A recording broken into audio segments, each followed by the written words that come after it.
Hi guys, Lori here. I'm here today to do day 3 of BookMas. But I just wanted to come on here and share with you guys the top 11 authors that were new to me this year. Some of them are debut authors, some of them are authors that I just got around to reading. And at the time of this filming, I've read about 150 books, so that's where most of these videos are being pulled from, and I'm filming in the start of December, so if any authors, all of the books I'm reading for the month of December are authors that I've already read, most of them, except for like a couple. So if they wind up becoming my favorite new authors, I'll just talk about them in early 2020, if that's needed. But I wanted to focus today on the top 11 authors that were new to me in 2019 that I'm definitely going to keep reading in 2020. So the first author I'm going to chat about is Ashley Elston. I actually wound up reading two books by Ashley Elston in 2019, and one was The Lying Woods, and the other was 10 Blind Dates. And I actually read 10 Blind Dates twice, but I really loved her books. I found them both to be such fun contemporaries. I like that The Lying Woods had hints and elements of mystery, and I really loved 10 Blind Dates as like a Christmas read. I actually read it twice, once in the summer and once for the holidays. But I just found it to be so fun. I really loved her contemporary novel with a hint of mystery. I still have to go back and read her This Is Our Storybook and also her The Art of Disappearing series, because those came out in the past, or like a couple of years ago. But overall, I really like her as a writer, and I'm really excited that she has been able to diversify the types of genres she writes in, including contemporary, but also mystery, because I love authors that can give me various genres. I always look for that in an author, and she's definitely one that I'm going to keep an eye out for 2020. I know she definitely has one more book coming out that is high on my highly anticipated lists. But yeah, that's my thoughts on Ashley Elston. The next author I'm going to chat about is Laura A. Weymouth, who wrote Light Between Worlds.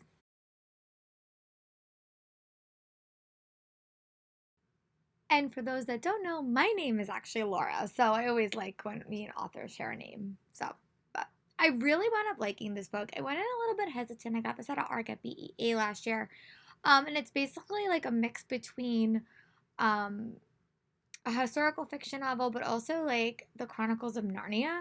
It's about these two sisters, I think it's two sisters and a brother, who wind up getting sucked into like a fantasy world. And then when they get sucked out of this fantasy world, it kind of like transforms their lives, and they have to kind of deal with the aftermath. And I felt it was like a really nice depiction of both historical fiction, but also like fantasy elements. So she crafted such a fascinating world. I love the structure of this book. One half of the book was told from one sister's point of view, the other half was told from the other sister's point of view, and I just really enjoyed it. I found it to be such a compelling read. I have Treasons of Thorns high on my TBR for 2020 because I got it at Book Expo last year, or this year, I guess you could say. But yeah, I really was impressed with her, and that's the reason I picked up her second book, because I was so intrigued by it. So yeah, that's my thoughts on Laura A. Weymouth, and I'll definitely be checking out more books by her in the future. The next author that was new to me in 2019 was Maureen Goo. I actually read two of these authors' books. I read Somewhere Only We Know and The Way You Make Me Feel. And I think I preferred Somewhere Only We Know because I'm such a sucker for like romances between people like normal people and celebrities. And I just found that book to be so fun. I think I read it in like a weekend right after I finished Willy Wonka, and it was just such a refreshing read. I did really like The Way You Make Me Feel. But I wish it had, and I almost never say this, I wish the romance was like a little bit more prominent in that book, because it was so hard to get behind the characters in the relationship. But I thought it was a very effective self-discovery novel. But I have her other book on my TBR. I can't see that. I'm very, very far away from my bookshelf, but I know that I bought it, so it's on my TBR, and I hope to finish that. I know she probably has a book coming out in 2020, I think. But yeah, that's my thoughts on Maureen Goo, and I really enjoyed her writing. She's definitely like a more lighter contemporary novelist, but one that I'm really enjoying, so I'm definitely gonna have to read the other book soon. Another author that was new to me in 2019 was Lizzie Neeson, the author of The Art of Losing.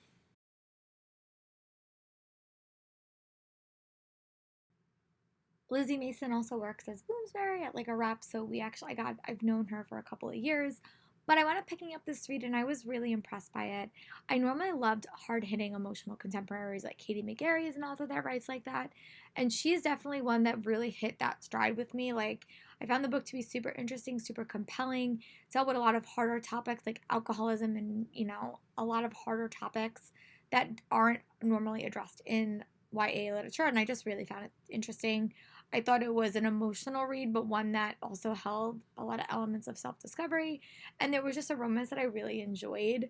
So I'm definitely hoping that she's going to write more in the future. I think she definitely has another book out. I saw it on Goodreads. I don't know when it's coming out, but it's definitely one that I'm going to add to my TBR because her debut novel definitely impressed me. If you guys want a list of the debut authors that impressed me, just comment below and I will add it to my planning for the next couple of months. But yeah, I really did like her book and I cannot wait to see what she writes next. This next book is by the author Rin Supra and it's called Wicked as You Wish. This book does not actually come out until March, but I read it really early and I adored it. Fairy tale theme inspired fantasy novel, and it follows these characters who basically get sucked into America from their fantasy world and they have to learn how to basically survive. So it's basically a very like it's a very diverse version of Storybrooke League Once Upon a Time. I loved it. I'm definitely going to have to reread this book in 2020 because I really love this book. Definitely is going to make my top reads of the year. It was so fascinating, so compelling. I love the characters, and I definitely have to read more by Rin Supra in the future. Her Never Tilting World series is high on my Christmas list, and the Bone Witch series is another one that I really do want to get to in 2020. But her writing style definitely impressed me enough to pick up her other series, which is something that I don't always do, but I am really excited to read more by this author. The next authors that I'm going to chat about is Austin Sigma Broca and Emily Weberly, and they wrote Always Never Yours and If I'm Being Honest. Also made my my series that I'm caught up on, and I really love these authors' books. I found them to be so compelling, so fast-paced, had a nice balance between Shakespearean myths, but also translating those myths into like a modern-day setting. I think I preferred Always Never Yours to If I'm Being Honest, but I still enjoyed them both, and I read them pretty quickly back to back. And I'm really excited to see what their next book is. I know it's another Shakespearean retelling, and I think it's called If I'm Going to Go Forth, I think it's called. But it was just such a fun read, and I always gravitate more towards like the hard hitting contemporaries. But this was two books that I just really liked. And as a theater teacher, I love finding ways to get my students to read about Shakespeare. And in a contemporary novel, it is definitely some of my girls. I definitely gave them these books for Christmas, for end of the cast gifts, like end of my year gifts for them.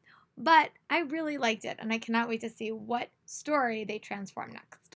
The next author that I'm going to chat about is Annie Sullivan, and I read The Tiger Queen.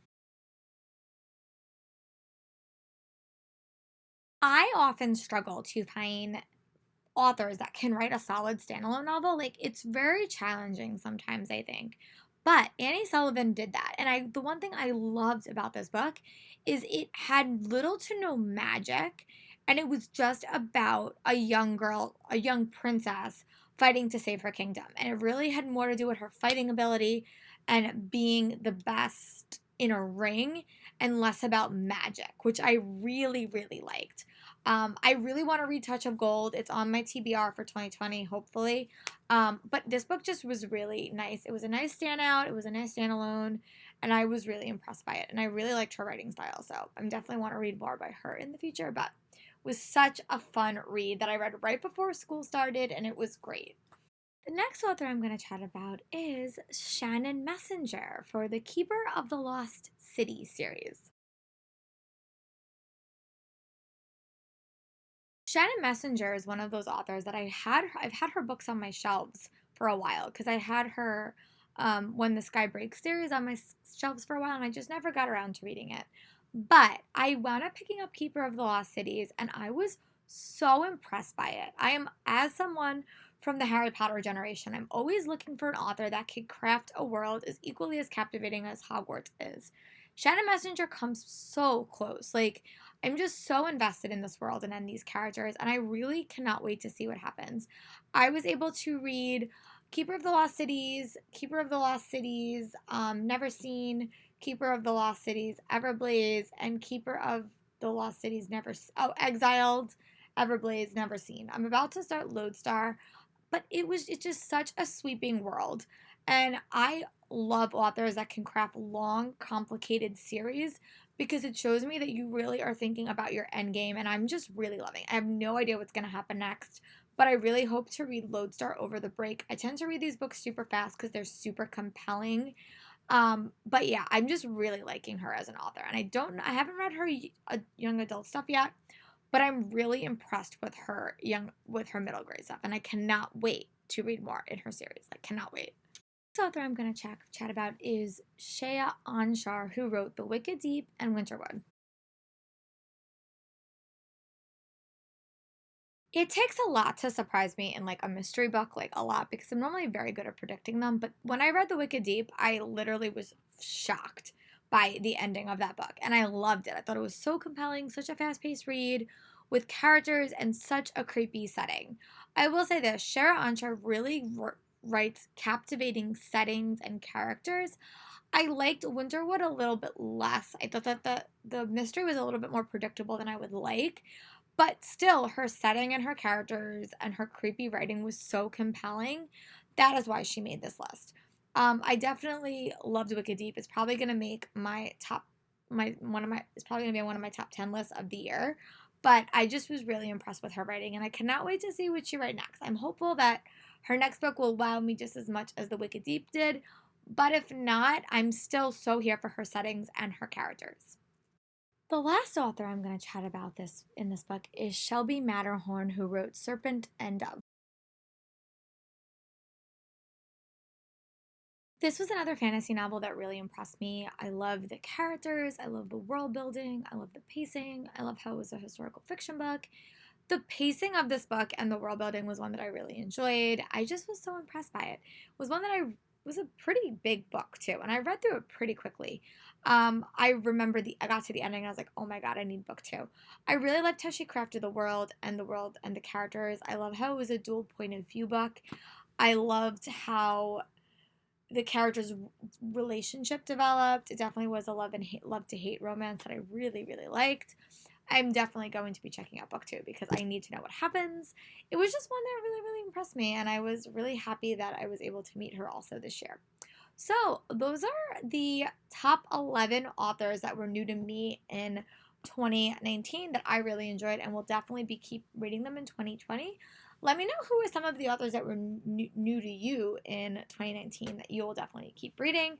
There were some that I just didn't like or was not as fond of, but these were the ones that really stood out to me. So let's have a conversation in the comments, and I'll talk to you guys tomorrow for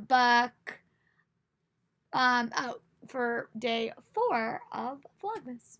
Bye, guys. Sorry, guys, small caveat. Tomorrow's video is pre-recorded. It is my 'Tis the Season reading vlog that I did the first week of December. So the next sit-down video you will see is the day after that. So I hope you guys are liking BookMas. I'm having so much fun making these videos, and I feel like a lot less stressed that I'm giving myself so much time to get out these videos, and I really hope you guys are liking this. Comment below if you guys are liking this, and let me know what are some new authors that you found this year, and we'll talk about it in the comments. Bye, guys.